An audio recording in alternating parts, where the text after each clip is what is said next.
மாண்புமிகு தமிழ்நாடு முதல்வர் அவர்களின் கரங்களை ஓங்கச் செய்ய கிட்மா புயலின் காரணமாக கடலூர் மாவட்டத்தின் அடையாளம் மாண்புமிகு வேளாண்மை மற்றும் உழவர் நலத்துறை அமைச்சர் ஐயா அவர்களின் ஆணைக்கிணங்க கடலூர் கிழக்கு மாவட்டத்தின் பொருளாளர் திரு அண்ணன் இளைஞர்களின் வழிகாட்டி திரு MRKPK அவர்களின் சொல்லுக்கிணங்க காட்டுமன்னார்குடி கிழக்கு ஒன்றிய செயலாளர் போற்றுதலுக்கும் வணங்குதலுக்குரிய உயர்திரு அண்ணன் அவர்களின் வழிகாட்டுதலின்படி எங்கள் கிராமத்தை சார்ந்த மக்களுக்கு அதி கனமழையின் காரணமாகவும் டிட்வா புயலின் காரணமாகவும் ஒவ்வொரு வீடு வீடாக சென்று பால் மற்றும் பிஸ்கட் வழங்கும் நிகழ்வை திராவிட முன்னேற்றக் கழகத்தின் கொள்கையை ஏற்றுக்கொண்ட இளைஞர்களாகிய நாங்கள் ஒன்றுபட்டு நிற்கிறோம் களத்தில்.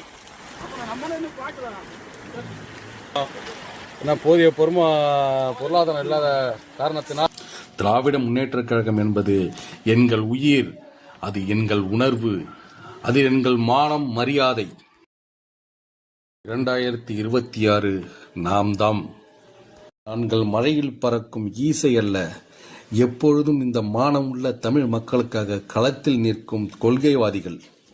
திராவிட கொள்கையை ஏந்திய நாங்கள் எங்கள் மக்களுக்கு வாழ்வு சாவு நல்லது கெட்டது எல்லாத்திற்கும் அவர்களுக்கு உறுதுணையாக நிற்கின்றோம். எப்பொழுதும் 2026 தேர்தலில் RSS BJP கும்பல் எப்படியாவது தமிழ்நாட்டை அடைந்துவிட வேண்டும் என்று பல கோணங்களில் பல கட்சிகளை களத்தில் ஏவி விட்டிருக்கிறார்கள். அதற்கு ஒருபோதும் நாங்கள் இடம் தர மாட்டோம். மக்கள் யாவரும் அனாவசியமாக வெளியில் வர வேண்டாம். புயலின் எச்சரிக்கை காரணமாக, புயல் சீற்றத்தின் காரணமாக யாரும் வெளியில் வர வேண்டாம். ஏதாவது மருத்துவ உதவி, ஏதோ ஒரு உதவி, எமர்ஜென்சின்னா எங்களை தொடர்பு கொள்ளுங்கள். உங்களுக்கு சேவை செய்வதற்கு, உங்களுக்கு உதவி பண்ணுவதற்காக காத்துட்ருக்கோம். ரொம்ப பாதுகாப்பாக இருங்க. ரொம்ப நன்றி, வணக்கம்.